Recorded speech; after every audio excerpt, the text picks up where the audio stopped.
Great. Well, thank you for coming to Shakti Dreams Awaken. This is the second episode of our channel. I wanted to talk to you today about two different topics.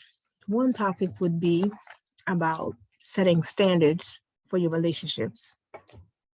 And the other one is teaching your children, especially your male children, about how they should treat a woman and how you want to be treated. You should be teaching your male children the same thing. Let's start with the first one. Standards. If you don't have the standards, if you don't let someone that you're dating or talking to know what you will tolerate, then you will stand and fall for everything. Meaning, they need to know your boundaries. They need to understand that mental abuse is not going to be tolerated. Physical abuse will not be tolerated. They must understand that you want certain things in the relationship, and then that you expect to be treated a certain way in the relationship. That you like, if you like Christmas and you like birthdays and you want things on those days, and some people might not be in holidays, but if you let them know and they really care about you, sometimes they will adapt, but you can't change people. But if they really care, then they usually will make adjustments for those type of things, even though they may not like them, especially if they really want to be with you. Now, the thing is, if you decide that you want to be treated a certain way in your relationship and you put your foot down, then you have to make a choice if things don't start going your way the way you made your standards. Because if you make your standards and you don't live up to them and you don't enforce them, I should say, then you can't be mad at the other person that chooses to try to break them. You have to do what you have to do. Meaning this, years ago when I was younger, I dated this guy, and I let him know up front, because I used to always let guys know. I'm like, I need to tell you certain things about me that you need to understand. And one of the things is I will not tolerate hitting. You will not put your hands on me, because I've seen growing up with Jamaican men, I mean, it is what it is, that a lot of them like to hit. And I just chose that I'm just not having that. I'm not doing that. You're not going to do it to me. I'm not going to tolerate the crap. So I'm going to let you know ahead of time. But this guy wasn't Jamaican. He actually was from Barbados. The first time I dealt with a patient. And I had to let him know. It's like, not going to happen. And my father won't like it. My cousins won't like it. And, we're just not going to tolerate that behavior. So one day we, I don't know what the argument was about, but he was walking me home. And we got to my building, got inside the hallway, and we got to an argument. And we were on the first floor at the time, and nobody was there. Nobody was around. And he proceeded, I could tell, I looked, I was very observant. And that women, you need to be observant. Body language is key. I could tell he was getting heated. He didn't like the conversation, and he didn't like that I wasn't backing down from what I was saying. And I see his hand look like he was balling up a fist, or maybe ready to try to swing. I stopped the conversation right then and then. I said, hold up. Remember what we talked about? Remember now. I am not going to tolerate if you make a mistake and you go and say, later on, I'm sorry. Sorry, it's not going to be where you went on the floor or in a coffin, because I'm not going to tolerate it. So know that if you need to walk away from this situation right now, start to walk. Get the hell out of here, but do not touch me. And he took a step back and was like, he checked himself, because he realized, oh, she peaked that game. I said, yeah, I peaked game. So don't do it. And I was like, you know what? As a result of that, and since I realized you was kind of losing it, you need to stay down here. I'm going to go upstairs, because I'm not going to get in the elevator with you. That's just number one. Number two, you're not going to, you're just not walking me upstairs either, because I just don't know if you're going to lose your mind on the way up and I have to push you down some stairs and go to jail. So I really didn't want that to happen. So I said, you know what? It's better that you take your business of where you need to go, home. And he was like, no, I want to make sure you get home safe, and I want to make sure you get upstairs and go on blind. You know how they talk. So I said, you're going to stay down here and you're going to listen to the elevator go up, and you're going to wait till it goes up, and I'll yell down the stairs and tell you when I get to my door and that I'm safe, and you can go then. And that's what he did, because I was not going to tolerate.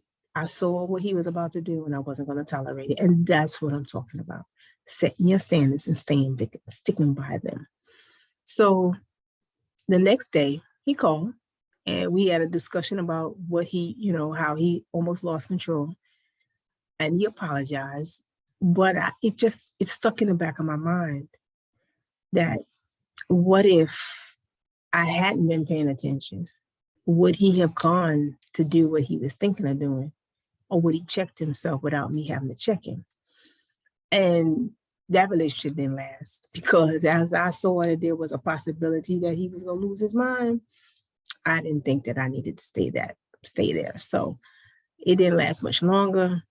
I was like, well, c'est la vie. Well, it is what it is. Because you see, young ladies, what you have to understand, and even older women, if you're looking at this channel, you set the standard. You have the power. I was taught that young, at a very young age. And it really wasn't even my father that said that to me. It was another guy, one of my guy friends. I hung around a lot of men, a lot of guys, I should say. And sometimes the older men would talk to me about things that, I would overhear. But see, because I was one of them children that I sit there and listen. You didn't even know I was listening to your conversation. But I sat there and I listened and I learned a lot, because the older generation, what you young people don't understand, you think we don't know nothing. Ha!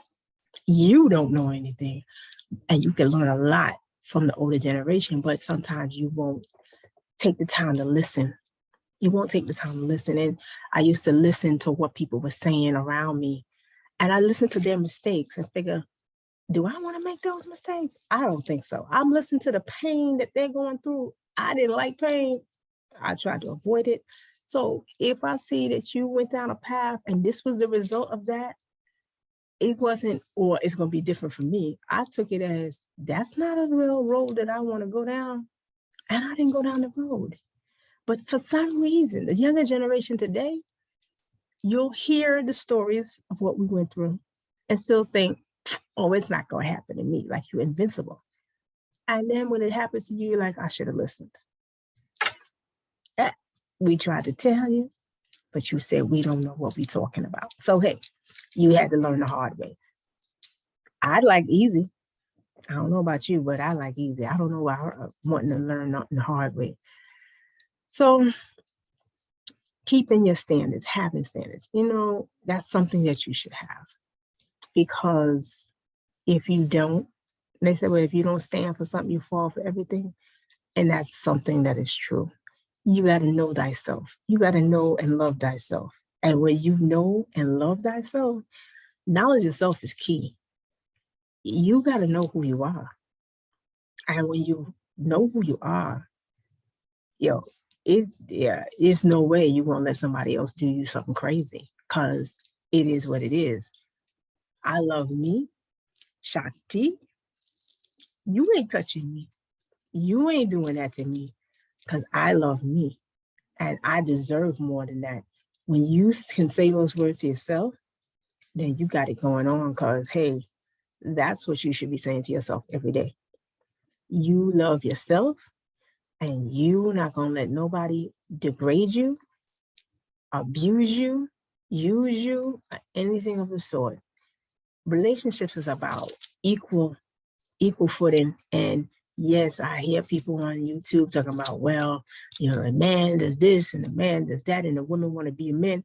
No, I'm not talking about you trying to be a man. I'm talking about you having a relationship where each person is listening to one another Each person wants the best for one another. And you don't have to be a punching bag or an abuse. Somebody got to abuse you for them to feel better. If that's what they're doing, then you don't need to be with them. You need to step. And stepping is what you need to run, is what you need to do. So that is just something that excuse me, but I wanted to, talk to you about. I listen sometimes to my daughters, and I listen to some of their friends, the things that they go through. And I realize that this generation needs us more than ever. They need the women to come up and say, hey, this is how you do that. This is how you don't let this happen. This is what you should think about. This is what these little boys need to understand. You need to understand about them. They're still young. They don't know who they are. And a lot of them think because they don't have, now some of them, I won't say everybody, won't have a man in their life to teach them that being a man doesn't mean swinging that penis all over the place. It's not about, I gotta have this one, that one, this one to be a man. But culture, you have some cultures that believe that that's the way to be a man. And that it's ingrained in them that, oh, if you don't have more than one woman, you're not a man. Foolishness. It's foolishness. You don't need to have 2 and 3 women to be a man. You just need to be a man. That's what you just need to be. You're already a man. You have a penis, right? You need to take care of your business. You need to do what's good for you. And then you talk to the woman the way you want to talk to her in a respectful manner. And both of y'all come together with one mind. That's when you can say, I'm a man. I'm taking care of my business and I'm doing what I'm supposed to do. But it's not, well, because I can sling that penis here and sling it there. Oh, I got this one and I got that one. I'm a man. That doesn't make you a man. That makes you a real crazy behind, because you don't understand the spiritual context of sleeping around. You sleeping here and there and everywhere. Forget it. You can destroy your life sleeping with the wrong chick. Let her have something on her that okay, nobody talking to you about that. If you're going to church, ain't nobody telling you these things in church. They're not telling you. They just tell you don't sleep before marriage. Huh? And that doesn't work. Most of these kids is out here doing what they're doing, church or not. Parents telling them, watch out or not, they still doing. So you might as well talk to them and be real talk with them and say, yo, if you're going to do this, yo, put on a condom because you ain't ready for no child. If you're going to do this, take birth control because you ain't ready for no child. Do what you got to do to protect yourself out here from STDs because you're not ready for that. You don't want that. But just to tell somebody don't do it, it ain't happening. They told us that when we were younger, and half of us didn't listen. So just telling somebody don't do it ain't working. But being real with the child, being real with the young adult, that works best, because then they can respect you and say, you know what? At least she talked to me about it, or at least he talked to me about this. My mom talked to me about it, or my father talked to me about it. Let me tell you something. I had to be about 9 years old. I don't know why my father chose that age, but he came and he said to me, I need to tell you something. We need to talk about something. I know you listen and you talked, in school, we were being taught certain things. I went to a Catholic school, and Catholic school was way advanced more than the public school. And they used to teach us things, and nuns used to tell us things and stuff like that. And we did science classes, so we learned certain things. But my father was like, let me tell you something. I'm going to tell you what these little boys, as you become a teenager, you'll soon be a teenager. These are what these little boys are going to tell you. I had to be about 9, 10, probably 11, somewhere around there, but I was still young. And everything my father said, he was right on the money. They're going to tell you they love you, and then they can't live without you, and they got to have it. And they're going to get blue balls if they don't get it. And they're going to get this, and they're going to get that. And they love you. Don't believe the hype. Don't fall for the lyrics. because that's what they're taught to try to get in your pants. And know that these are the things that they may say to you. And I was so thankful. I didn't understand it at the time when he did it, but later on, when I started dating little dudes, with these little people out here, I was like, thank you, Dad, for telling me those things, because everything he said, all the lyrics that you thought that the guys were going to say, they said it. Everything he told me, they said it. And I was prepared for it. I was like, oh, when I heard it, I started smiling. They're like, why are you smiling? Heard it before, knew it was coming. It's not like I was green and didn't understand what was happening. I knew it was coming. And because I knew it was coming, I was like, yeah, my father told me this was going to happen. My mother told me this was going to happen. They warned me what to look out for. So I would say to you, we have a job to do. We women have a job to do. We have to teach these children. We have to live the life as an example to them. You can't want your children to do one thing and you doing something totally different. They're going to watch what you do. They watch what you do. And then next thing you know, they're like, you a hypocrite. And you lose your credibility with your child because they see you doing something totally different than what you told them to do. So if you telling them, don't sleep here, there, and everywhere, but then they see a whole bunch of men trying to come up in your house and they see you sleeping around, you've lost your credibility to tell them anything. They're not going to listen to you. They're not. They're just not going to listen to you because they're going to look at you and say, well, you saying one thing, but you're doing something different. So I would say that we have to have standards. You have to live by some code. You have to. You have to have character. Because if you don't, it's fruitless. So, one of the other things I want to say about the children aspect, and I didn't want to keep this video too long, but what I do want to talk about is what the standards that we have for ourselves and the standards that we teach our children.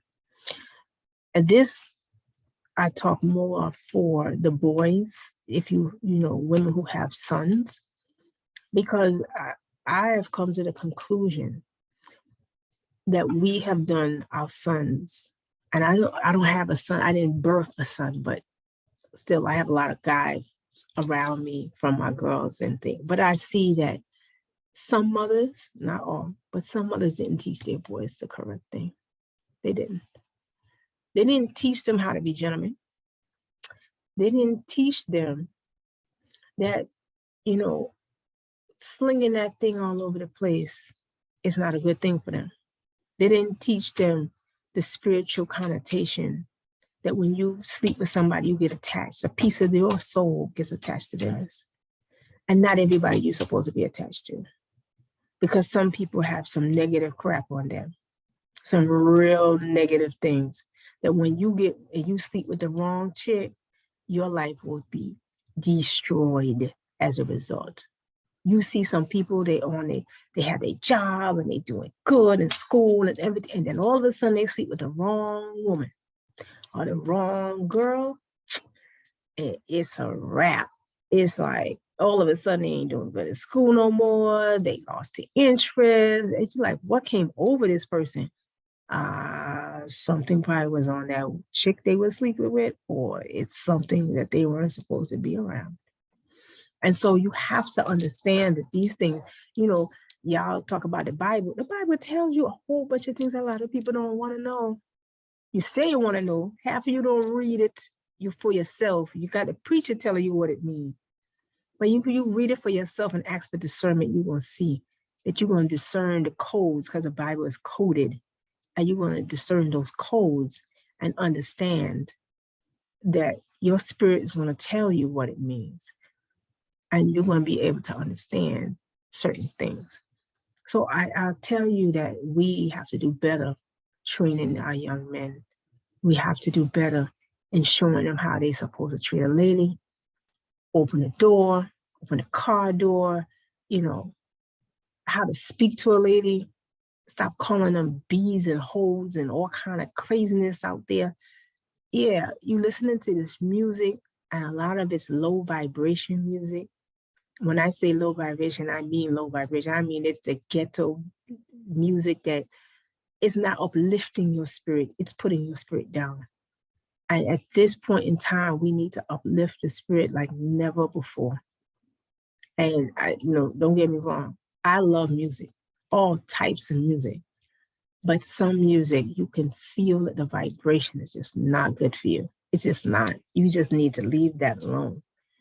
It'll make you down and depressed afterwards. It just throw your whole energy off by listening to it. So you have to understand what you're doing. So, these are some of the topics. Young ladies, gentlemen, I ain't forget about you. Gentlemen, I'm coming. Because one of the other things I want to tell these ladies out here is, if you are on welfare, I understand that you have no choice but to put the man on child support. But if you are doing it just to be spiteful, which I see a lot of women do, they could work something out with the man, not have the man be in the system, and choose to be spiteful, because that man has been giving them money, doing things for the child, and it's been good. For one instance I had, it was the man was giving, not only was he giving money anytime she needed, so sometimes she was getting $200-$300 a month, plus if the child needed clothes, there's another $100-$200 for the clothes. If the child needed something, just give the money, just giving the money. So sometimes $500-$600-$700 a month that person is getting, because whatever came up, he's providing.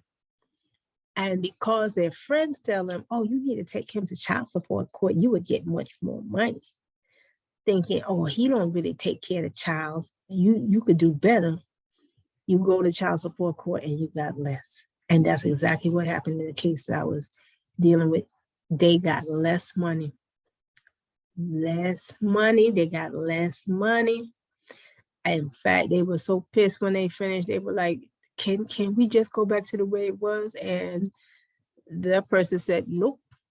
That guy said, nope, we're not going back to that. So what you're going to do is get what the court ordered you, which is much less, like maybe $200. That's what they was going to get. And instead of getting like $700 a month, you got $200. And now all the extra stuff that you were getting stopped because he got annoyed that you went and took him to child support court when you had it good. So women know that sometimes you gotta look at where your options. Balance things, balance. It's about a balance, and you gotta look at that. You gotta say, hey, I need to look at this whole total situation and see what's best for me and the child. Because a lot of times y'all look at what's best for you, but they don't look at what's best for the child. What's best for the child? What is it that you need to do so that your child gets the benefit? And with the child benefits, you benefit, but you're not seeing that. Because if the father goes with if the child goes with the father, and you don't have to worry about picking the child up from school and giving the food and doing certain things, when the father has a child, you get a break. And that means you get a break financially because you're not doing it. You don't got to pay for the McDonald's you want to go buy or whatever you're going to give the child after school. And now the father got to do it. And you get a break. But no, a lot of y'all don't think about you're getting a break. All y'all think about is, oh, I don't want my child with him. Oh, really? Let him have him or her. If there's no abuse or anything going on, there shouldn't be a problem. Shouldn't be a problem. So, to my guys out there, we're gonna talk about some issues with y'all, because y'all got some issues y'all gotta deal with on how y'all choosing these women, what you're looking for in a woman, what you're doing to pick a woman, how you not getting to know the woman before you want to deal with them, because woo, there's no fury like a woman scorned. And when you pick the wrong chick and later on she come after your tail, oh, y'all got trouble. I see trouble after trouble after trouble. Y'all get trouble and you don't like it. So I'm telling you, it's better that you choose the mate or your girlfriend, boyfriend, whatever you at that time gonna do. You need to take your time and choose that person, because when you don't choose correctly, or you get your behind handed to you, you sure do, and it's not a good thing. So I will end this session at this time. I will ask you to, put your email in the description box and, comments. If you decide there's some topics that you would like me to talk about, that's good too. Put them there. I will talk about them. If there's something that you really need and you can't talk to your parents about, young ladies, and you want to talk to me separately, email me. We could set up something. I could talk to you. If I can't handle the situation for you, there's mental health people I know that can give you advice on what to do in that situation. Sometimes, you get yourself caught out there and you're like, yo, I don't know what to do. And you really can't talk to your parents, but you want somebody to talk to, and you know that your friends really don't know what they're doing. So you want an adult to talk to. That's what this channel is about. It's about trying to help those out there who might need a helping hand, for you to understand more about yourself, your options, the things that you need to do for yourself, young ladies, and also the gentlemen. Because like I said, this month, because it's Women's Month, I will talk about the women's issues, but the women's issues always affect the guys, because you cannot have one without the other. And we need each other. I don't care what nobody say. Then they say, oh, we don't need a man. You know how many women, older women I know, would like a man and haven't found one? And it's not their fault. The things just certainly happened and they didn't get one, and it's okay. It's not like it's never going to happen, because it can still happen. I've seen people at 60, 65 still find each other. But, things happen. But, to have the attitude that you don't need a man, or sometimes men get mad and say, I don't need a damn woman, I'll stay by myself. You're fooling yourself. Because for a little while, that might be cool, and you have your friends you talk to and stuff. But when you home at night, I know you're thinking about something.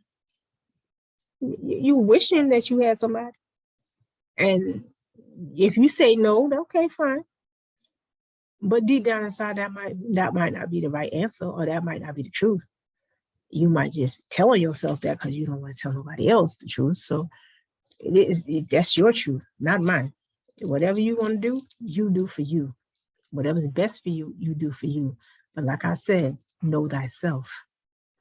Know thyself and understand what that means. Know exactly what you really want for yourself. And sometimes you have to dig deep to find out what that is. That's what Shakti is. The divine power, the divine feminine, for you to understand the power within you, the power of your mind. What you put your mind to, you can always have, and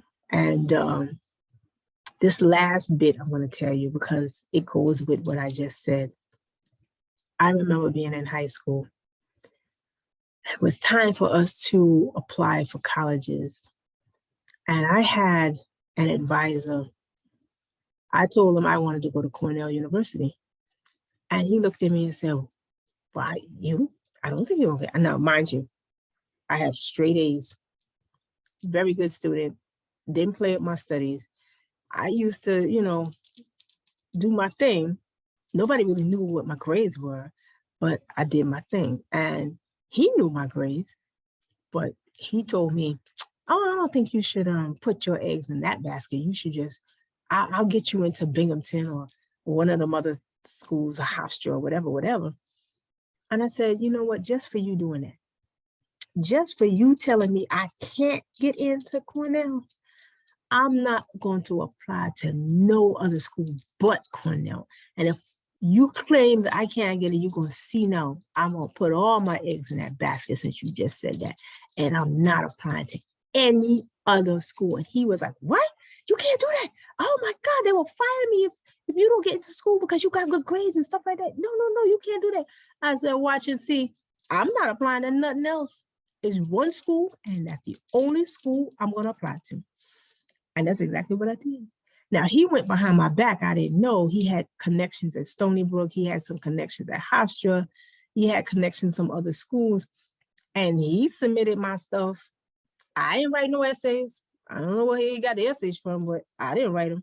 And he submitted that stuff to say, I need a seat somewhere because he didn't think I was going to get in Cornell. So he was like, well, I better do something. I'm going to lose my job if she don't go to school.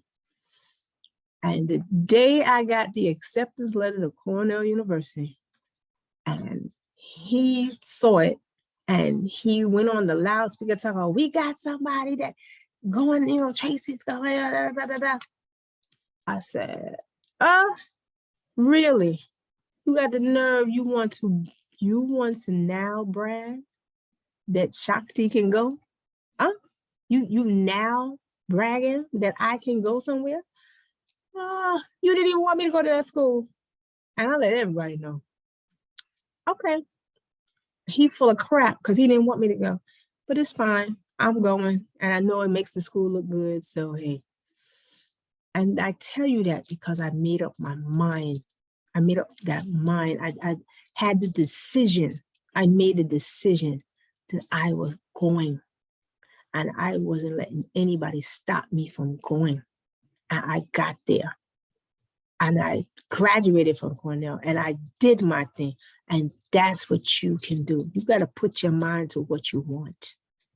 You want a certain type of man to come in your life, then you need to put that out there. You need to say that to yourself. I'm going to get this, this, and this, and this. But be careful what you ask for, because if you ask for it, you will get it. So make sure that you actually want that person that you're asking for. Make sure you do know what you want. That's why I said know thyself. Because if you ask for the wrong thing, you may get that too. You may think you need this person in your life. And when you get that person, you be like, what the hell did I do? Why did I ask for this? You need to go.